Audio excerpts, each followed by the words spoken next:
Cinemasaurus Rex presents Kaijumania.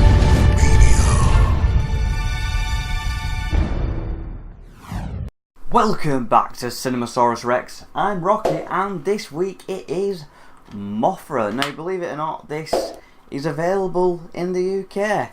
And to boot it off, you get a nice little booklet here, a little pamphlet all about Mothra. It's about 25 pages long. It's got the English version and the Japanese version on it. Now, I watched the Japanese version because it's 10 minutes longer, so I thought, you know what, there might be more into it. Now, if you've never seen a Mothra film before, basically, there's two little furries that are about big. They live on a little mystical island with all these tribesmen, and they worship a giant moth. So, this film, there's some hoo-ha about some radiation where some men get stranded. They get rescued and says, "Oh, do you suffer from radiation?" Went, "No, we had some mystical juice from the tribal tribe." The tribal tribe? Who are they? I don't know. But they give them magic juice anyway. So they had this magic juice and there's no radiation. And we thought no one lived there. Let's get a boat out there. Let's go see that tribe. So they go on this expedition, see the tribe, and this is kind of where it goes a bit King Kong. You have all these people exploring this mystical island. It looks like it's barren, there's nothing there. Then they get over this big hill, lush green forests and everything. They walk around a little bit, and I thought it was going to discover all these little things, but they don't really discover anything apart from these two little furries that just squeak. So this one man, he's from this mystical city, this mystical country called Roliska. God knows where that country's supposed to be, but it's a country called Roliska. He kidnaps the little girls. As soon as he picks up the little girls, they turn around surrounded by natives, and like, oh, hey up, all these natives have got stones and they're all clapping the stones together, making noises. So they drop the little girls, and the natives bugger off, and then they bugger off from their expedition, saying, well, that island isn't uninhabited, there's two little furries, we want to kind of get them really. So the bad guys kind of sneak back off to Infant Island, kidnap the little furries. As soon as they do that, all the natives comes clapping the guns, and well, it's basically the natives are just Japanese people, just blacked up to their eyeballs. Looks ridiculous, and not only that, but the act's stupid as fuck as well. Because the furries come, so the natives there clapping the stones, walking towards.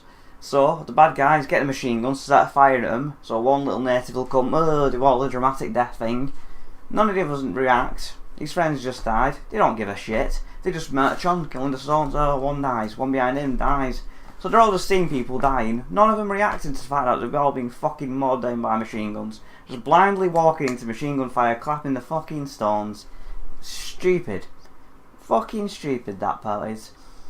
So they take the little girls, kidnap, and then go back to the big city, back to Tokyo. So it's kind of like taking Kong, going back to New York. We're taking twins, we're going back to Tokyo, and we're going to put on a Broadway musical, a very King Kong as well. So they unveil, the mystical twin fairies, come and get your tickets, come see the big Broadway show. People are queuing up, you got people hanging from the rafters, everyone's jammed into this building to watch these twin little fairies. And unlike the King Kong show, this film goes off without a hitch. The twin fairies come down in this little carousel onto the stage, and for some reason they just start participating in the show. They're there singing, "Oh, Mothra, Mothra, come on, Mothra, woo, woo." They're singing the little arts out there. They're right up for the show. These two little lasses are up for the gig. They're up for the big payday. So the show goes off without a hitch. They start praying to Mothra, and the giant egg is on Infant Island that starts to hatch, and we see Mothra larva for the first time. It looks pretty good, by the way. Second show goes off, the Mothra girls are there, jiving away, loving it. Third show goes off, again the Mothra girls loving it, absolutely loving it, raking it in. They're going to be going on fucking tour soon, these two. They are absolutely loving it, these two. So they're all doing the jumping and jiving and whatnot. And I was thinking that whilst the show goes on, that Mothra was going to burst through the side of the building or something dramatic. That would have been better, to be honest. What happens is Mothra slowly makes her way to Japan, kills cruise ships and all this other shit. She's doing her stuff. Finally gets to Tokyo. They send all these planes and tanks and shit after her. Obviously to no avail. Mothra marches on, goes to the Tokyo Tower, starts to climb up the Tokyo Tower. Don't know why. climbs up the Tokyo Tower. Tokyo Tower starts to bend. Mothra kind of falls off it and then starts making a cocoon round herself. So the good guys are like, oh no, we're going to have to get her back to Infinite Island. And Twins are like, well, it doesn't matter what you do now. Mothra's in a bad mood, and when Mothra's pissed off, she just destroys everyone. She's not evil, she's not good, she just likes us, and anyone that gets in her way, she's going to fuck them up.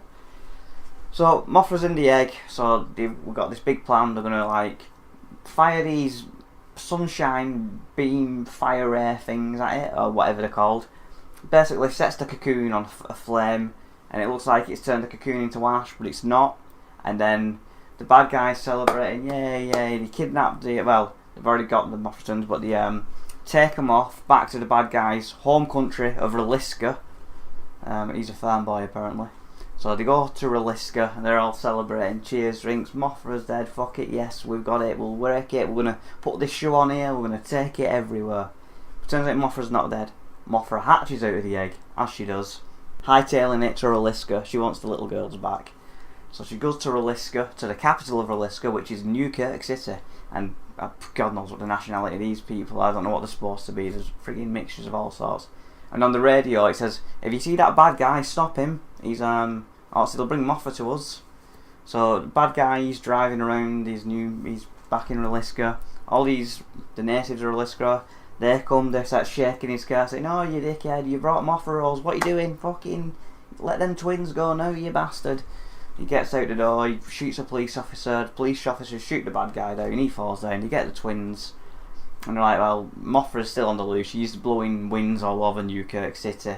And then it kind of turns to the, like, if you've seen Tokyo SOS, they make the giant Mothra symbol on the floor. Mothra comes to the airport, lands, and they let the twins run off to Mothra, they hightail Mothra's back, and Mothra goes off into the distance.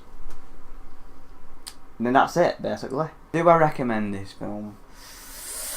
I hate to do it, but I'm going to say no. I love Mothra, I do. I mean, Godzilla vs Mothra, that film won me over as a Mothra fan, because before I'd really seen any of that, I wasn't really into the whole flying creatures thing, but Godzilla vs Mothra won me over as a Mothra fan. So I was kind of excited going to this, and it's kind of it just doesn't need it. If you've seen Godzilla vs Mothra, you get everything about Mothra, you get the whole explanation, you understand everything about Mothra.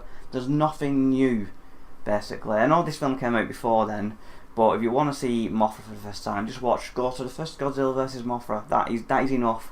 That gives you everything you need to know about Mothra. This film doesn't add or take away anything from that. You won't learn anything more about Mothra. You just don't need to see it, basically. There's just better Mothra films out there. So, obviously, what happened to Mothra after this point? She goes on to fight for the world title against Godzilla. Godzilla kills her, but Mothra has the babies, they come after her. Then you have Ghidorah and Rodan and stuff, and Mothra has numerous appearances up to then, right up until, I think, Destroy All Monsters. She might have an appearance or two after that. So Mothra has a handful of appearances and then, so we know what happens in that history, we've all covered that. But then we get to the early 90s, and it's the rebirth of Mothra. So next week, it will be the rebirth of Mothra.